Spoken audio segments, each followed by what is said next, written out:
I guard a door that no one is allowed to open, but it opens every night. The first night, introduction. Most nights, it just sits there, quiet, still unthreatening.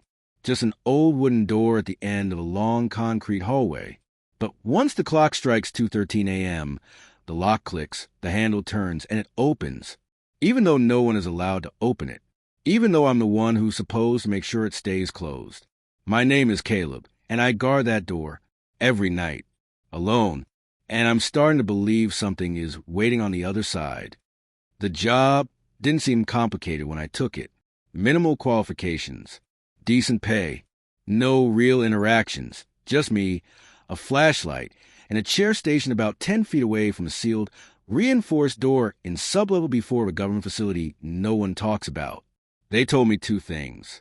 One, never, under any circumstance, open the door. Two, don't try to leave before 6 a.m.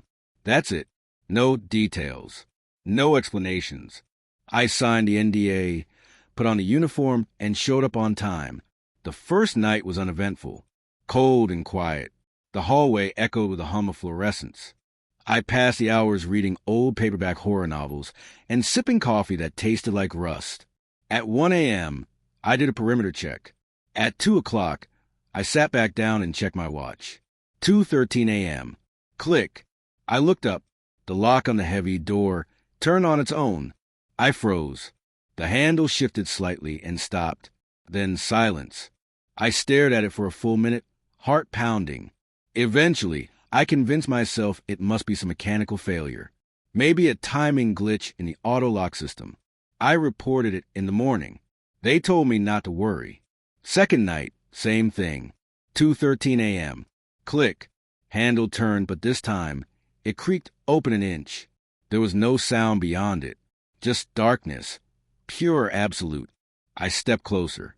The air was cold, wrong. Like walking into a freezer made of something older than frost. Then I heard it. Whispers. Not loud, not clear, but real. I staggered back, locked the door again, and waited, trembling, until 6 a.m. When I reported it, the supervisor's expression didn't change. He just said, "You're doing fine. Just make sure it stays shut." By the third night, I couldn't convince myself it was just faulty hardware. 2:13 a.m. came. Click. The door swung open slowly. 3 full inches. This time I didn't go near it, but something came through. A sound, or a presence, like a sigh made of dust and grief.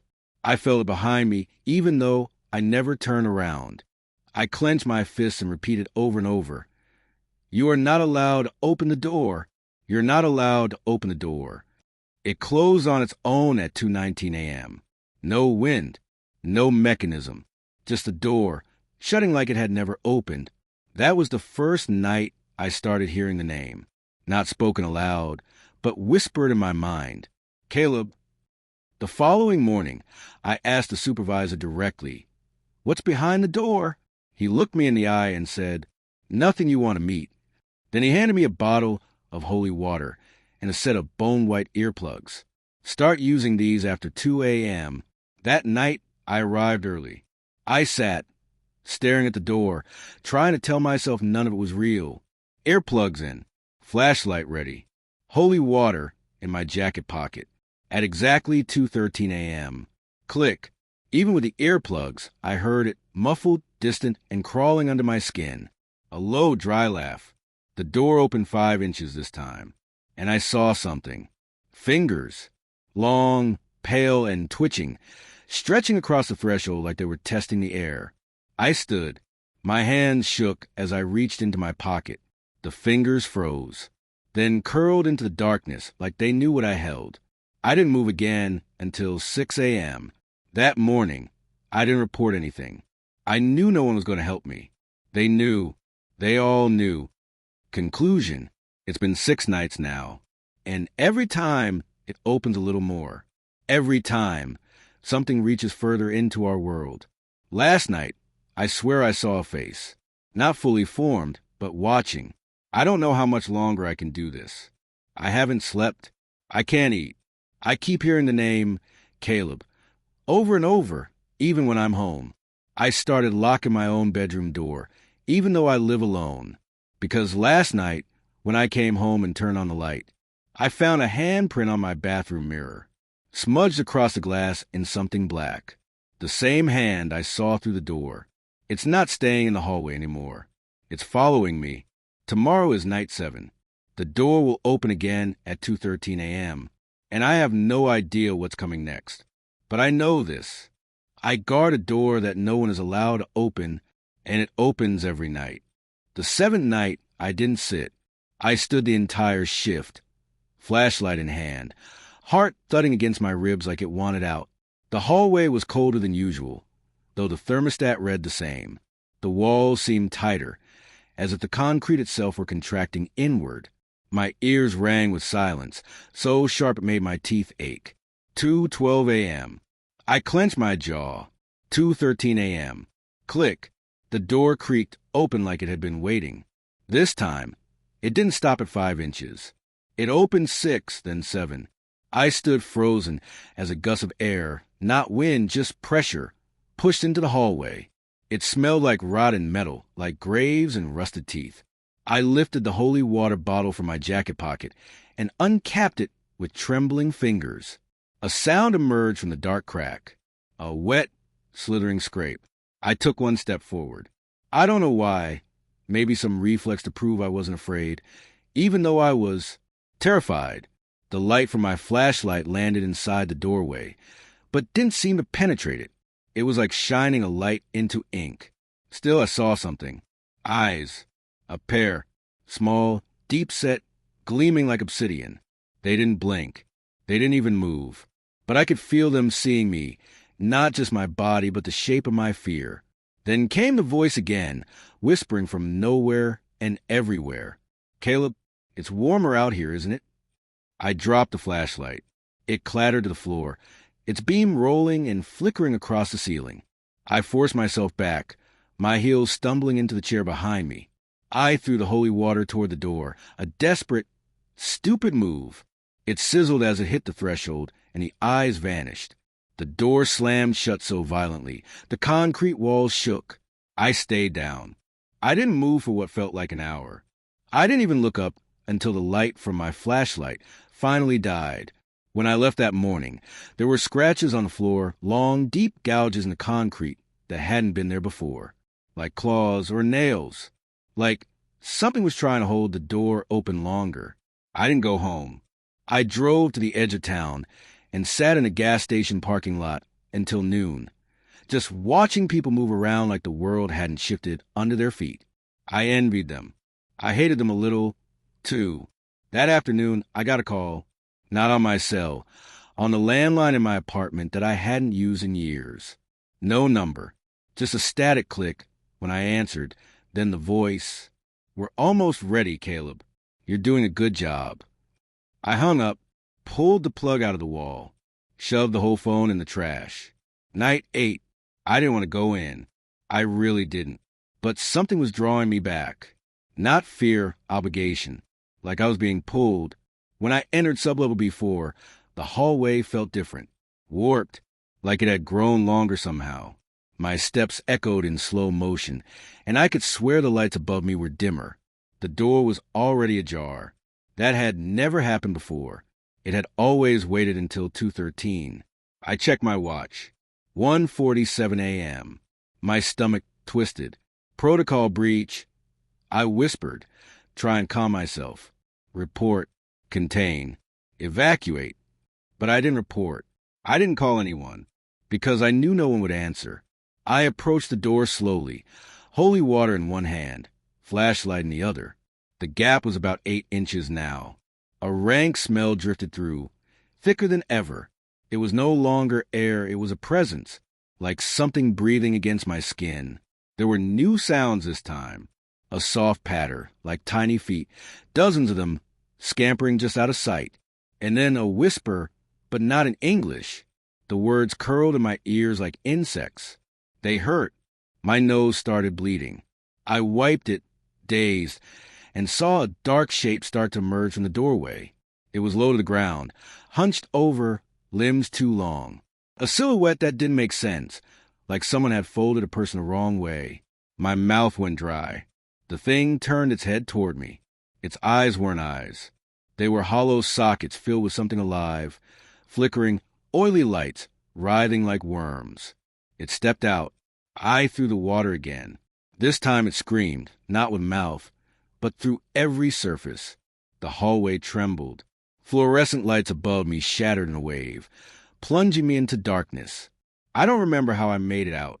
I woke up in the stairwell, bruised, cold, and covered in soot. My jacket was gone. The holy water bottle melted like plastic in a fire. My watch had stopped at 2:19. I filed no report. There was no supervisor that morning. The front desk was empty. No guards. No security. The building was silent. When I walked outside, the sky looked wrong.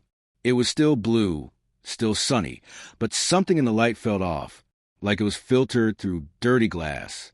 People walked past me on the street, normal and unaware, but they looked just slightly distorted, blurry around the edges. Night 9. The door wasn't just open. It was gone. In its place was a black void, a hole in reality itself. The hallway ended in utter darkness, like someone had carved out a chunk of the world. There were no edges, no wall, just the sense of falling forward forever. I couldn't move. Then something stepped out. Not one thing, many shapes, shadows, a procession of the unseen. They didn't look at me. They just passed by like I wasn't even there. But I felt them brush against my soul. I smelled burned paper, wet fur, copper, and decay. The kind of smells that trigger ancestral fear. When the last figure stepped out, tall, thin, wrapped in black gauze, it paused in front of me. No face, just a slit where a mouth might be. From it, a voice drifted. One more night. It walked into the wall and vanished like mist. The hallway brightened slightly. The door reappeared, closed, sealed. I fell to my knees and wept. I don't remember doing it, but I did.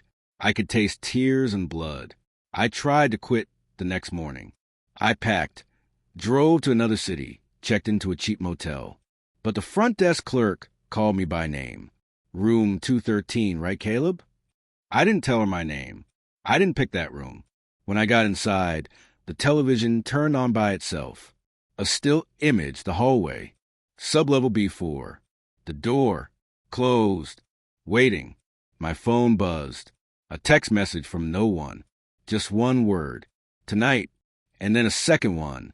Last chance. I lay in bed for hours, shaking, trying not to look at the dark corner of the room where the shadows kept shifting like someone was pacing just out of sight. Tomorrow is night 10.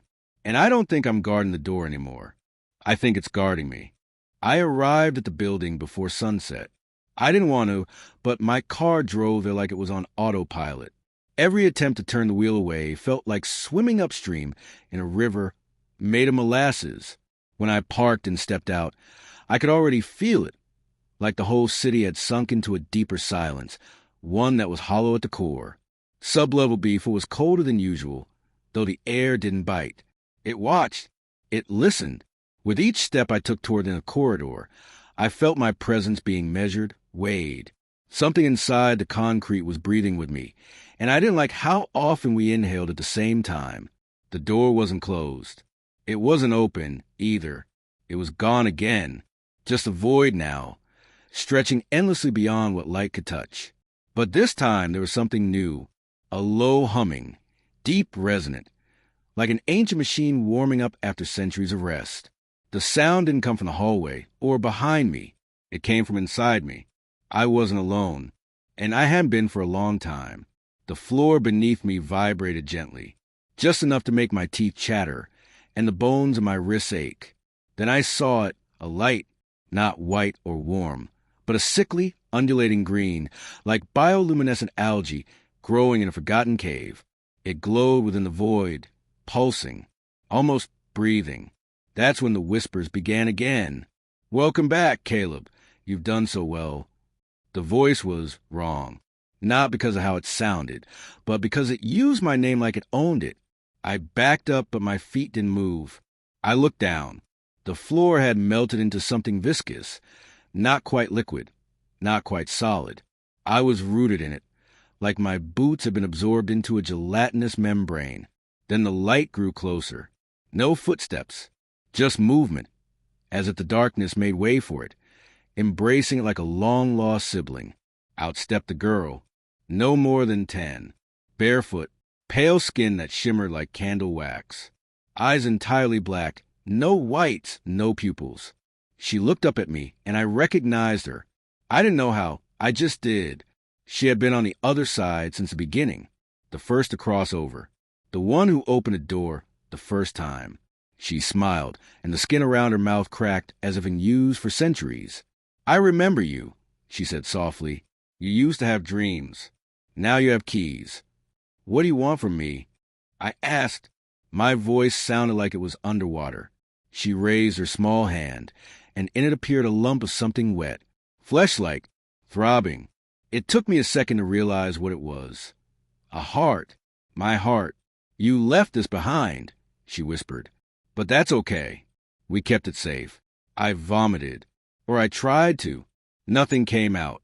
My stomach twisted into a knot of panic. But I couldn't scream. Couldn't even make a sound. I dropped to my knees as the membrane beneath me began to suck at my legs, pulling me down inch by inch. Then something grabbed my shoulders from behind. Hands. Dozens of them. Some human. Some too long. Too thin. One hand brushed my ear and it whispered into it, though it had no mouth. "We are here now. Stay still." The girl stepped closer and crouched beside me. Her breath smelled like mildew and ancient dust. She held out the heart. "Take it," she said. "You'll need it for what's coming." I didn't want to. Every part of me screamed not to, but I reached out and touched it, and my body lit up like it had been set on fire from the inside. Not burning. Remembering. Images tore through my brain. A hallway without end. A door that was never built but had always been waiting. A man in black robes with no face, holding a book made of stitched skin. The words in it weren't written. They were alive. Crawling. Screaming. Then the heart pulsed. And I was back in the chair outside the door. Just sitting there. Like nothing had happened. My hands were shaking. My pants were dry. My boots untouched. The flashlight in my lap. Turned off. I looked at my watch. 2:14 a.m. Only 1 minute had passed.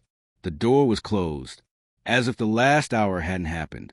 But I remembered it all. Every moment. Every whisper. Every pulse of that grotesque little heart. My chest felt sore, bruised. I pulled up my shirt. A scar. New. Fresh. Right over my heart. I didn't go home after my shift. I drove to the nearest hospital. Told them I was having chest pains. They hooked me up, ran tests, scanned my chest. "You've had a transplant," the doctor said, confused. "A few hours ago, by the look of the incision. But there's no medical record. No stitching. No bruising. How did you—" I walked out mid-sentence. Back at my apartment. My windows were open. I never leave them open. The curtains swayed like something had passed through. The smell of the hallway lingered, antiseptic, rust, and old, wet rock. My phone was on the table. No messages. Just one new picture. It was me, sitting in the chair outside the door. But in the photo, I wasn't alone. There was something crouched on the ceiling above me. Backward arms. No face. Just the shape of a mouth stretching from ear to ear. That night, I didn't sleep. Every time I closed my eyes, I saw the girl again, offer me my own heart. Every time I blinked, I saw flickers of the void. I started writing everything down. That's what you do when you're losing your mind. You try to make it real. Get it out of your head and onto paper. But the words kept changing. I'd write a sentence, look away, and when I looked back, the letters would shift, curl, rewrite themselves into something older, something not meant for me to understand. I stopped writing. At 11:33 p.m., my phone rang again. No caller ID. I answered. "They're almost through," the voice said. "The 10th night is the crossing." Then the line went dead. I tried to leave the city the next morning. Really, I did. Packed what little I could carry and hit the highway going west. For a few miles, it felt like I was free. The air was lighter. The clouds looked normal again. Then the signs changed. Every highway sign I passed said the same thing. Sublevel B4, next exit.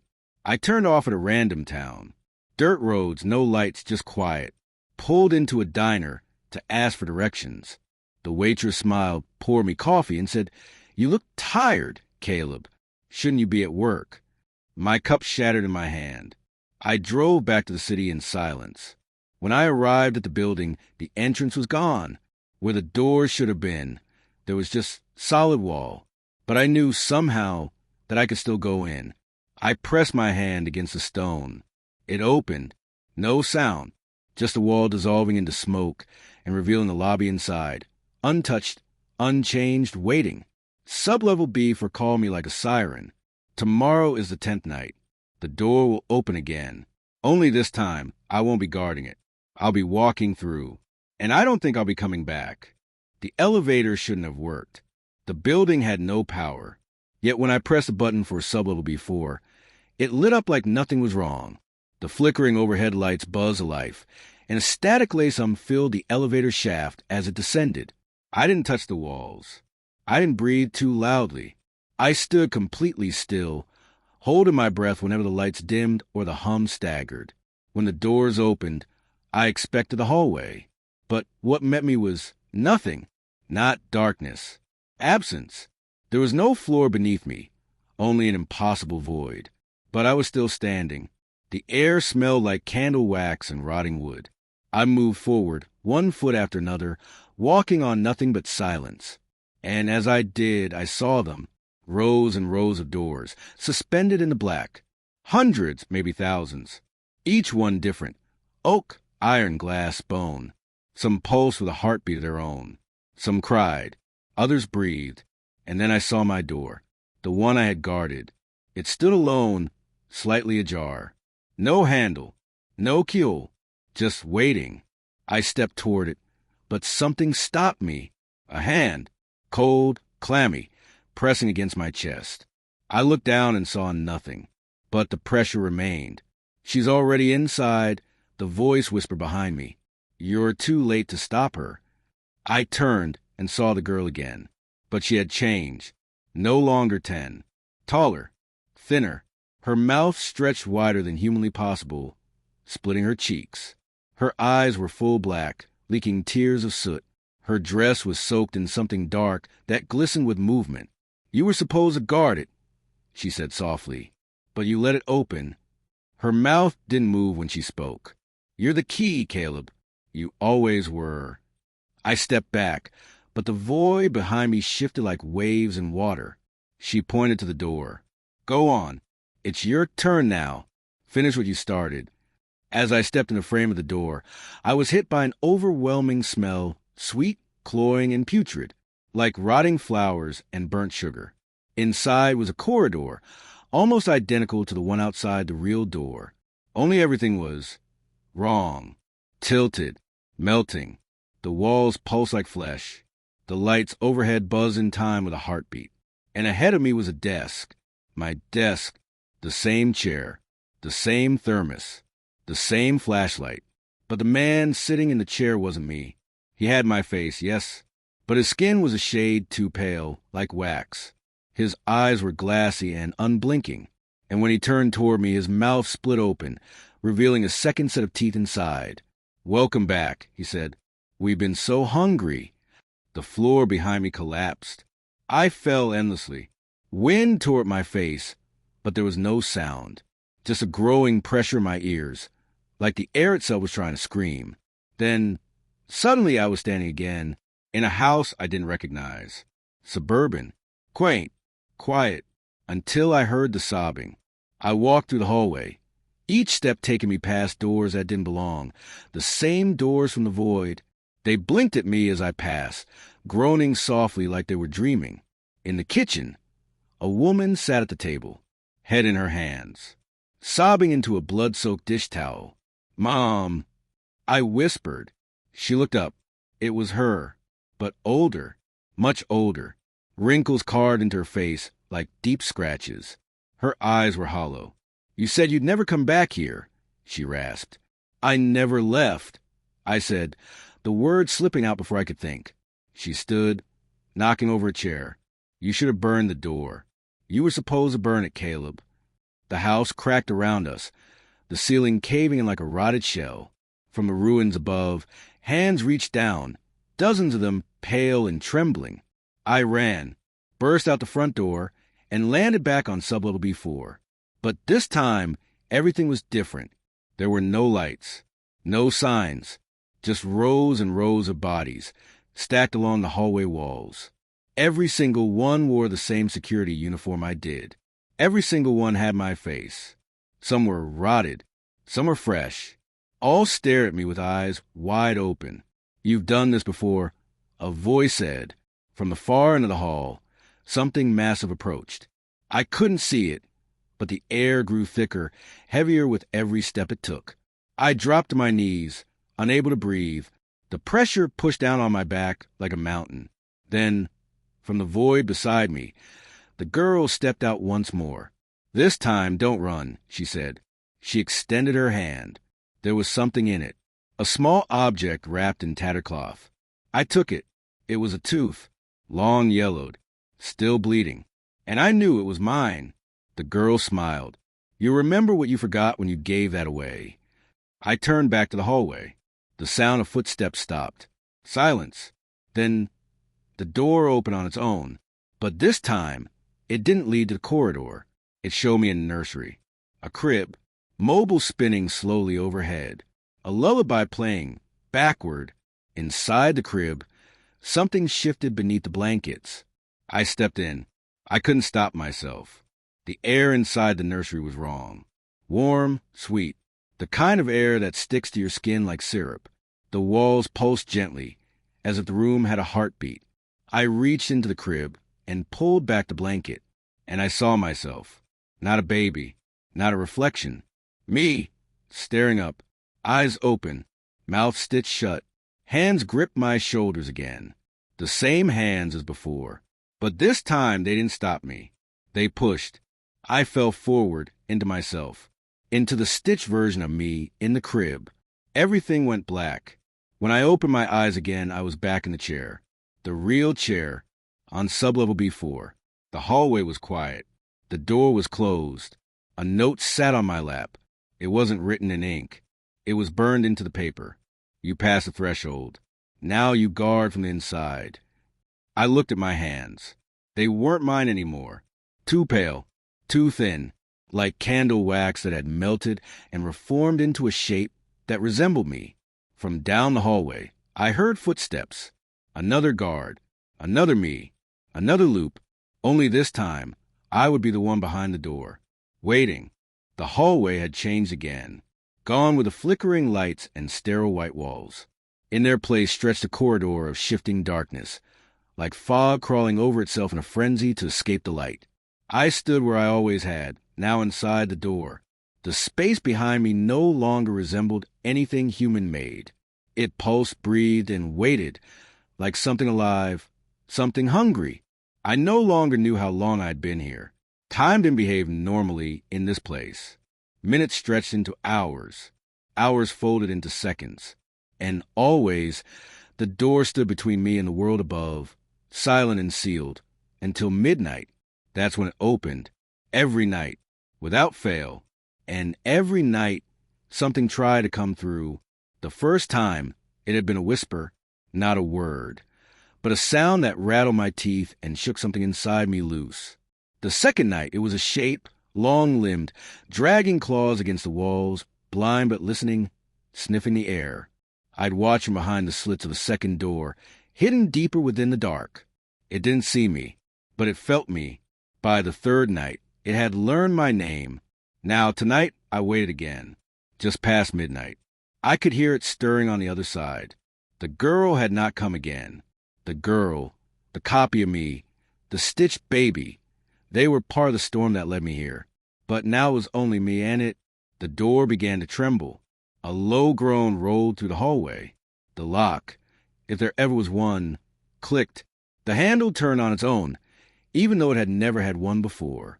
And the door creaked open. A sliver of blackness bled through, but not like before. This was an absence. This was substance, a presence.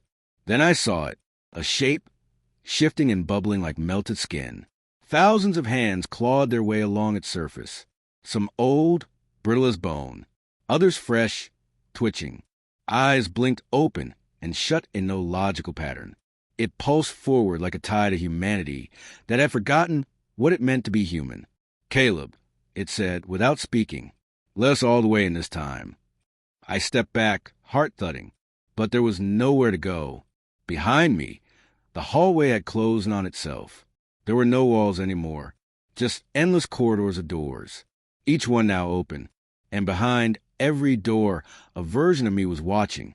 Some begged, some cried, some bled from their mouths and eyes.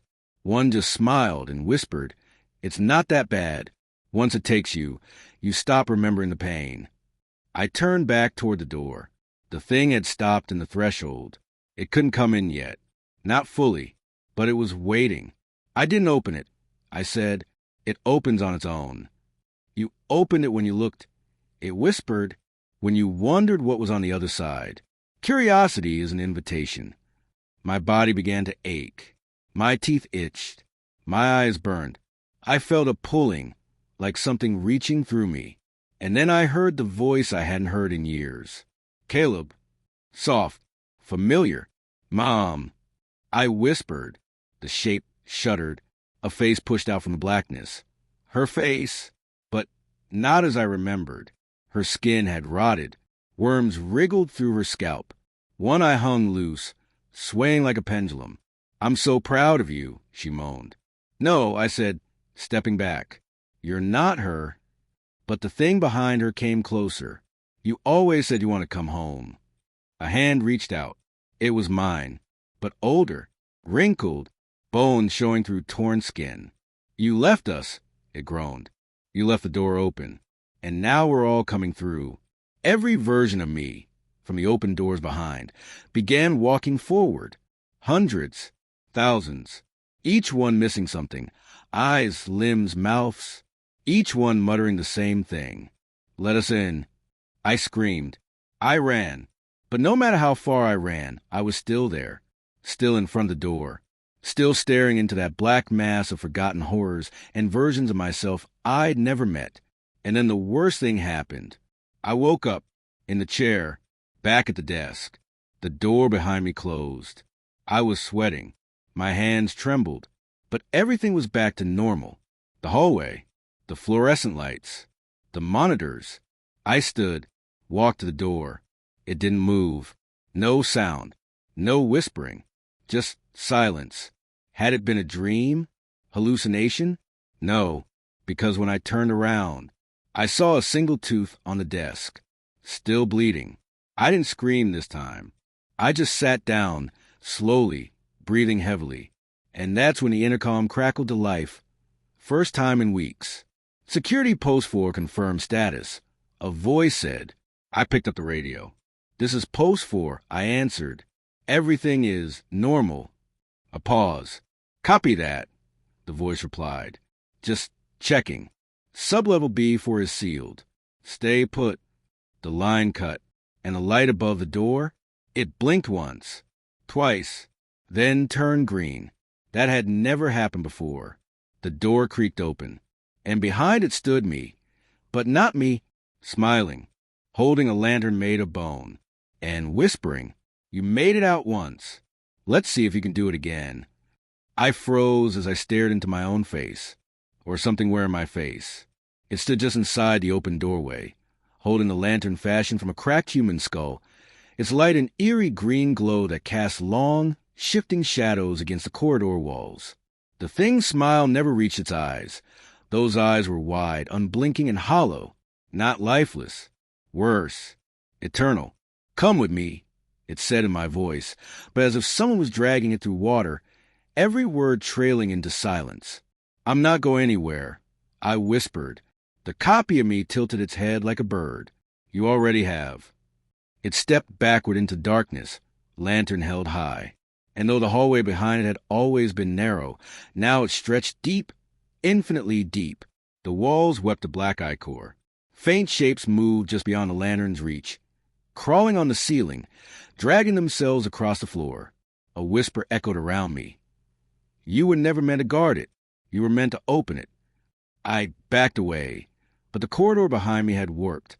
The fluorescent lights above hissed and popped, and the tiles underfoot turned soft, spongy like flesh. The door behind me, my only escape, was gone. Only that yawning black corridor remained, and the version of me holding the lantern was already disappearing into it, calling softly over his shoulder, "Follow, or I'll leave you behind again." My legs moved before my mind made a decision. I stepped into the threshold.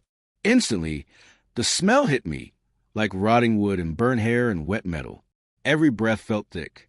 I followed the figure deeper into the hallway, each step taking me farther from anything familiar. The walls changed with every few meters, sometimes brick, sometimes writhing skin, sometimes mirrors. In one mirror, I saw myself grinning wide with blood in my teeth. What is this place? I asked, voice shaking. My double didn't answer. He stopped suddenly before a second door, tall, rusted, embedded into the wall, like it had grown there. Its surface was etched with deep gouges and symbols I didn't recognize. A low growl throbbed behind it, something pacing, something massive. This is where you buried it, he said. Buried what? He looked at me for the first time, and I saw it wasn't quite my face anymore. The left cheek drooped, bones showing beneath cracked skin. His eyes, once hollow, now held rage. Your guilt, your truth. He reached for the handle. No, wait! I shouted, but he already had the door open. The sound that poured out wasn't sound. It was a pressure, like the whole world shifted to one side. The floor beneath my feet became fluid, and I felt my knees cover my ears, but it didn't help. It roared inside my head. From the blackness behind the door, a figure stepped out. It wasn't a monster. It was a little boy, no older than 7. His hands were stained red, not dripping, soaked like he had bathed in blood.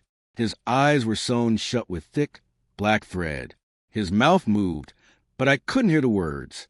Behind him, shadows gathered. Dozens of children, all silent, all with their mouths moving. The lantern bearer turned to me. This is what you left behind, he said. They're still waiting for you to tell the truth. I don't know them. I yelled, backing away. I don't know what this is. The children surged forward, their mouths open wide, and I finally heard what they were saying, screaming, over and over. You promised we'd be safe. Suddenly I remembered, years ago, when I was 17, the abandoned building, the dare. We'd gone in, me and 4 kids from the neighborhood. I was the oldest, the leader. I'd said I knew the way out. But when the floor collapsed, when the fire started, I'd run. I hadn't looked back. I'd made it out, only me, and I'd lied, said we were separated, said I couldn't save them. No one questioned it. No one knew the truth. Until now, the children circled me. Their eyes opened, sockets burning with green fire. I screamed as they grabbed my arms, pulling me into the air. You guard the door, the lantern bearer said, stepping back. But the door guards you. The world split open. I fell, endlessly, past memories, past every lie I ever told, down into a pit carved from my own cowardice. I landed in a room filled with smoke and flame, the abandoned building, just before it collapsed. I heard their screams again, but this time I was inside, trapped, burning. No, I said, pounding the wall. No, I can't go through this again. A voice, ancient and amused, whispered from the fire, then tell the truth, to them, to yourself, or burn forever. The walls melted, the fire wrapped around me, and I screamed until my throat split. Then I opened my eyes. I was back at the desk. The light above the door was red again. Everything looked normal, except for the ashes on my clothes, and a handprint burned into the metal surface of the desk. Small, child-sized. I stared at the door. It didn't move, didn't even tremble. But now I understood. It opened every night, not just for what's on the other side. It opened for me, because the things we lock away never really go quietly. And some doors are built not to keep things out, but to keep guilt in. The door didn't open that night. Not even once. For the first time in weeks, maybe months, it remained perfectly still, silent, a flat, cold surface in a dimly lit room that pretended to be normal again. But I didn't believe it, not for a second. I sat at the desk, still shaking. The skin on my arms, raw with the children's burning hands, had gripped me in that place. The mark on the metal table hadn't faded. 5 small blackened fingerprints fused into the steel like brands.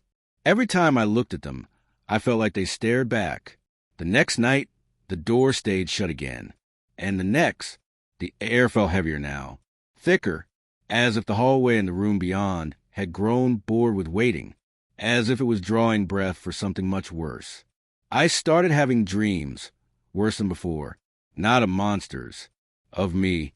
In every one, I stood before the door, holding a lantern, whispering promises I never intended to keep.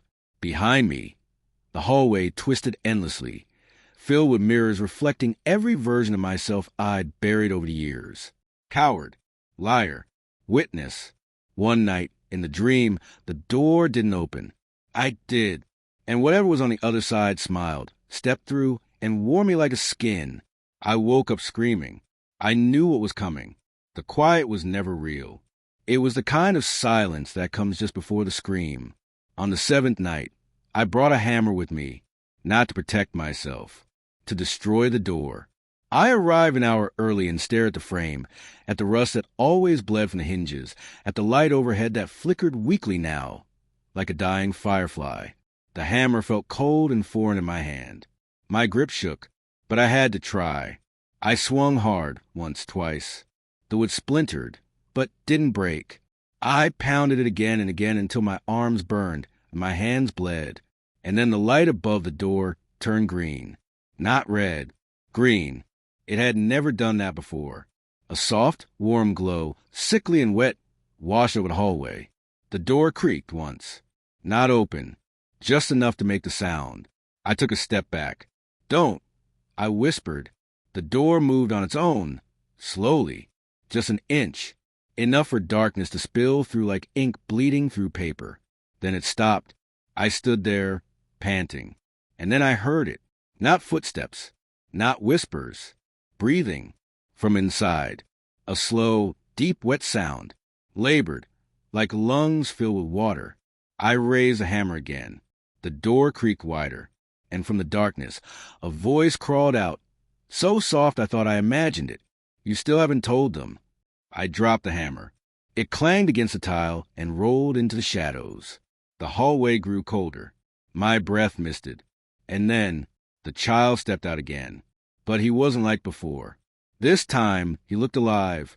His stitched eyes were open, replaced with 2 pale, glassy orbs that glowed with their own dim light. His clothes were clean, his hands unstained. But his expression, he looked sad, like he knew what was coming. "You left us," he said, and now his voice was his own. Soft, human. I backed away until I hit the wall. I was scared. I choked out. "We were all scared," he replied. Something moved behind him. The other children. Only not just them. Adults, too. Dozens. Maybe hundreds. All emerging from the dark. Their faces half-formed, flickering in and out like memories being erased and rewritten. Every pair of eyes burned into me. "You guard the door," the boy said again. "But you never kept it closed." The green light pulsed once, twice, and the hallway cracked open like a wound. I saw it again, what was beyond the door. It wasn't just a place. It was everywhere I'd buried my shame. A landscape built for my regrets. The children, the people I'd lied to, betrayed, ignored. The nights I let the door open and told myself it was just a dream. The faces that screamed, and I turned away, and now it was leaking. The air filled with whispers. He left us. He made us promises. He said he'd come back. I fell to my knees and wept. The boy stepped close and touched my shoulder. "You still can," he said. "What do you want from me?" I sobbed. "To guard the door," he said softly. "For real this time." Then he pressed something into my hand. The key, a long, black iron key etched with the same symbols from the inside. The moment it touched my palm, everything went quiet. The children stepped back. The green light faded. The door closed gently. No scream, no violence. Just the click of a lock turning. And I was alone again. But it was different now. The hallway felt emptied, not haunted, like a house after the ghost had moved on. The mark on the desk had vanished. The key was still in my hand. I placed it on the table and stared at it until the morning light bled into the windows. The door hadn't opened that night, because I had, and that somehow was worse. I didn't go home the next morning.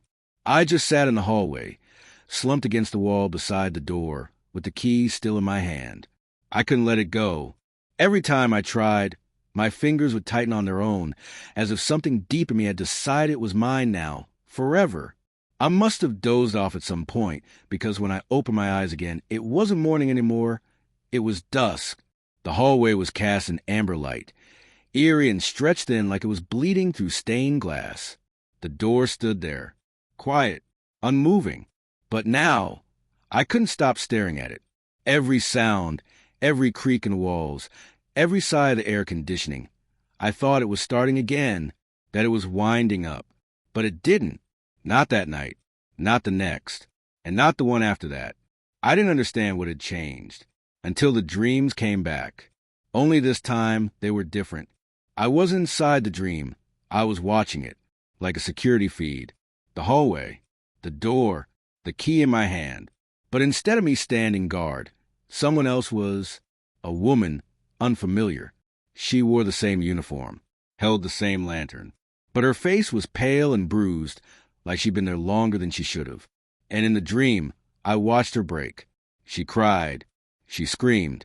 Then she opened the door. And behind it, instead of shadows, was me, smiling, eyes black, arms open. I woke with sweat soaking my sheets and the taste of iron in my mouth. My nose was bleeding. The dreams continued every night, and every night the person changed, men, women, young, old, but always in the same uniform, always with the same lantern, and always, the moment they broke, I was behind the door. That's when I realized something. The door hadn't stopped opening. It had moved. It was appearing somewhere else. And I was somehow part of it now, bound to it. The key, once cold iron, had grown warm, familiar, like it had a pulse. I started researching. Not online. This was beyond forums and conspiracy blogs.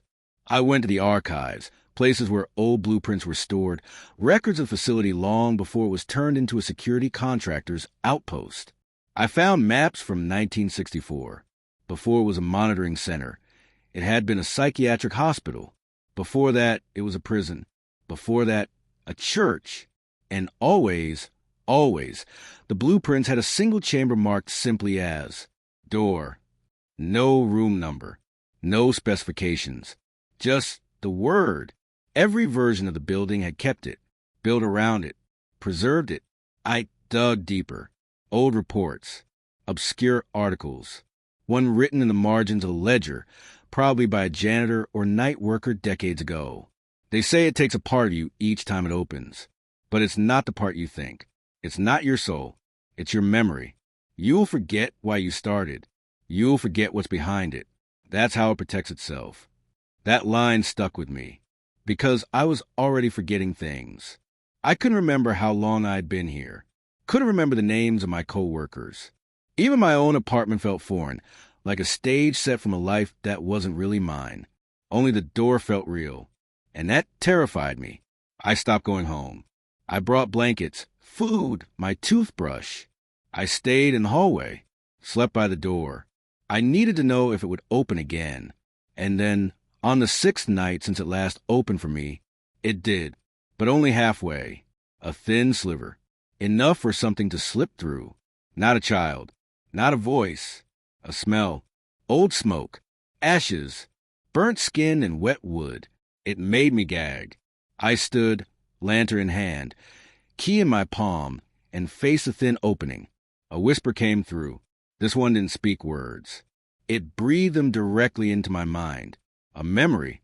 of fire, of me, 10 years ago, standing outside a burning building, people screaming inside, me doing nothing. I hadn't remembered that. I'd buried it, and now the door showed it to me. That's what it was doing. It wasn't just a passage. It was a mirror. It peeled back what you hid from yourself. And once it had enough, it opened. I fell to my knees. I didn't mean to let them die. I whispered. The door creaked wider. This time, I didn't run. I approached it slowly. Lantern held up. The light flickered. Shapes shifted inside. So many shapes. Not human. Not anymore. Stretching, growing, twisting into limbs that didn't match. Faces that weren't finished. They writhed toward the frame, but stopped. Something was holding them back. Me. The key. I understood then. The key wasn't to open the door. It was to lock it. But it came with a price. A memory, given willingly. So I held it tight. I thought of my brother. His smile. His voice. His laugh. The way he used to make up stories about dragons to help me sleep. Then I let it go. I gave it to the door. The key burned in my hand, sank into my skin, and the door closed, sealed shut. The lock fused. The air cleared, and the hallway was empty again. But my brother, his name, his face, was gone. I tried to remember. I couldn't. Only that there had been someone who made the monsters go away when I was small. And now I had taken his place. I stopped asking questions after that night. There was no one left to answer them anyway. My supervisor, Jared, he hadn't shown up in days. The front desk was unmanned. My clearance card still opened the facility. But the lights were always dimmer now. The silence thicker. It was as if the building had fallen under the door's shadow, and everything that used to belong here had faded into memory. Except me. I stayed. Because I couldn't leave.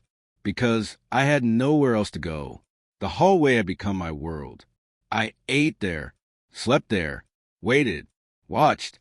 The key had embedded itself in my palm, a scar shaped like a jagged... Oh! I could still feel it pulsing some nights, like a second heartbeat, like it was alive. And the door didn't open anymore. Not the way it used to. It spoke now, low and slow, like the groan of bending wood, whispering names I'd forgotten, voices I should have recognized but didn't. It showed me images in the tiles, in the flickering lantern light. A child in a hospital gown dragging something wet behind them. A woman sewn into the ceiling of a church, mouths that stretched from ear to ear with teeth made of nails. And it asked, every night, it asked, another memory, another piece, another lock. Because here's what I've learned. The door doesn't open to let something out.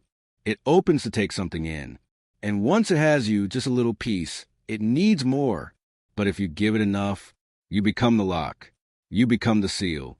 I had forgotten my brother, then my mother's face, then my father's voice. I tried writing things down, notes pinned to walls, but they faded too, just scribbles by morning. I no longer remember what I looked like. I avoided mirrors. Something about my reflection didn't feel right. Then came the man in the red coat. He appeared on the 7th night after the last offering. I woke to the sound of humming. Low, melodic, a lullaby. He stood at the end of the hallway, hands in his pockets, staring at the door like it was a puzzle he'd solved a long time ago. Long shift, huh? He said. I said nothing. He tilted his head. You look familiar. My hand went instinctively to the lantern. He smiled at that. They always do that at first. Who are you? I finally asked. He walked closer, step by step, no sound. His shoes didn't touch the floor so much as hover slightly above it. I used to be the guard, he said simply. Before you. That shook me. There were others before me? Oh, dozens, he chuckled. But not many last this long. You, though, you're special. You've given the door more than most. I felt cold crawl up my spine. What do you want? He stopped just a foot away. To help. To offer you a choice. He held out his hand. And there, resting in his palm, was another key. Only this one was black, carved from bone. It didn't throb like mine. It ached. You can give it everything, he whispered. Every memory. Every piece. until you forget you were ever human at all. And in return, it stays shut for good. No more voices, no more screams, just silence. And the other option? He smiled wider. You leave. Let someone else take the watch. Let the door pick another. But it'll open again. He nodded. Oh, yes, it always does. I stared at the bone key. It looked so final. What happened to you? I asked. Did you take the key? He paused, and for the first time, something flickered behind his eyes. I did, he said, but not all at once. I hesitated. I waited, and the door remembered. When I was too weak to feed it, it took me. He opened his coat. His chest was hollow. Empty. His heart gone. Just a spiral where something once beat. And now, I whispered, now I'm what happens after. The lights above us flickered. The door groaned. And behind it, I could feel the pressure building again. The awful, bloated weight of everything we keep buried. The man in the red coat placed the bone key on the floor between us. Tonight, it'll open wide. And it won't ask. It'll take, unless you choose. Then he vanished. Just like that. No sound. No flash. Gone. I sat there for hours, staring at that key. My own pulse like a warning in my hand, as if it knew what I was considering. The hallway grew colder. The door began to breathe. And deep behind it, I heard something move. Not crawl. Not shuffle. It walked. Confident. Familiar. It knew me, and it was coming. The lights above the hallway died one by one, like eyes shutting forever. The final bulb above my head gave a soft pop, casting me in shadow. Only the lantern remained, its flame flickering weakly as if it too feared what approached. I didn't touch the bone key. I couldn't. My fingers trembled each time I reached for it, like my body knew it was a point of no return. The door exhaled. It wasn't air or sound, it was memory, a breath that carried scents I hadn't smelled since childhood. My grandmother's cooking, the pine-sweet scent of my old dog, the metallic tang of blood from the night my father died. It dragged all of it out of me, memories like cobwebs pulled from the corners of my mind. And then the lock turned. I didn't insert a key. I didn't move. The door turned itself. Slow, click by click. A thick, final chunk echoed as the latch gave way, though it groaned outward, not in invitation but in command. I stood, lantern in one hand, palm bleeding from the pressure of the old iron key embedded in my flesh. And the door opened. There was no other side, no hallway, no room. It opened onto a stairwell descending into absolute black. The air changed, not colder, older, as if it came from before time, untouched by light or reason, and from that bottomless dark rose footsteps. Not fast, not slow, measured, heavy. I wanted to scream, to run, but I couldn't even blink. The lantern's flame dimmed to blue, then to violet, then out, and still the steps climbed. Something was coming up, a shape, a figure, and then I saw her. She looked like me, same eyes, same jaw, same scar above the left brow, but older, ravaged, like a version of me that had been weathered by centuries. Her eyes burned with something that wasn't fury, wasn't sorrow either. It was emptiness. You left the door open, she whispered. No, I said, though my voice cracked. I've been guarding it. She stepped onto the landing, her feet perfectly silent. Guarding it for what? She asked. So it can feed? So it can remember you piece by piece until there's nothing left. I was told. You were lied to. She reached out. Her hand, my hand, touched my face. You've already given it too much. There's no you left to protect. I shuddered. What do I do? She didn't speak, just turned toward the open doorway. And behind her, they waited, hundreds of them, faces without names, mouths sewn shut, fingers replaced by keys. They reached out toward me, hands not to hurt, but to hold, to pull. I can't go in, I said. You already have, she whispered. The hallway around me began to collapse inward. The tiles peeled back, revealing layers of doors beneath doors. The walls became mirrors, each reflecting a different version of me. Crying, laughing, decaying, screaming. All of them guards. All of them lost. I fell to my knees. The bone key began to rattle on the floor. Screaming. Singing. The melody was ancient. A hymn of sealing, of surrender. I grabbed it, and for the first time in what felt like years, I chose. Not to fight. Not to run. But to finish what had begun the night, I accepted the job. I stood, holding both keys, iron in my right, bone in my left, the door post before me, wide open, shadows stretching toward me like hungry tongues. I give myself, I said, not as a sacrifice, but as a seal. The woman smiled, not cruelly, softly, as if proud. You finally understand, she said. Then I stepped through.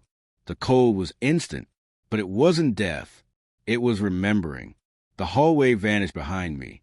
The flickering lantern blinked out, and the door slammed shut. They found the facility abandoned weeks later. No staff, no records, just one hallway. At the end, a black door sealed shut with no visible hinges. No lock, no keyhole, just a small plaque hammered into the wood. Do not open, and carved beneath it in faint, almost imperceptible letters. He guards the door now, forever, and